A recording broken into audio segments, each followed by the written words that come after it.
कर्जमाफी की कर्ज वसुली, जाचं कटींमुळे अहिल्यानगर जिल्ह्यातील 70% शेतकरी वगळले जाण्याची भीती. सरकारने पुण्यश्लोक अहिल्यादेवींच्या नावे शेतकरी कर्जमुक्ती योजना जाहीर केली आहे. पण सरकारची योजना खरंच दिलासा देणारी आहे का, की शेतकऱ्यांना आणखी अडचणीत टाकणारी, हा मोठा सवाल उपस्थित होतोय. आणि राज्यातील अनेक शेतकरी सध्या हाच प्रश्न विचारत आहेत. मंडळी, राज्य सरकारने जाहीर केलेल्या पुण्यश्लोक अहिल्यादेवी होळकर कर्जमुक्ती योजनेवर आता टीका सुरू झाली आहे. कारण या योजनेतील जाचं कटींमुळे जिल्ह्यातील तब्बल 70% शेतकरी वगळले जाण्याची भीती व्यक्त होत आहे. विशेष म्हणजे 2019 मध्ये महात्मा फुले कर्जमुक्ती योजनेचा लाभ घेतलेल्या शेतकऱ्यांना आता फक्त 50,000 रुपयांपर्यंत सवलत मिळणार आहे. उर्वरित थकीत कर्ज शेतकऱ्यांनाच भरावे लागणार आहे. त्यामुळे अनेक शेतकऱ्यांमध्ये नाराजी वाढली आहे.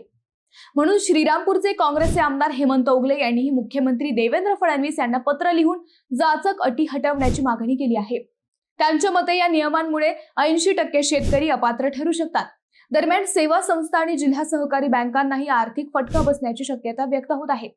त्यामुळे ही योजना शेतकऱ्यांसाठी दिलासा ठरणार की नवे संकट, यावर आता चर्चा सुरू झाली आहे.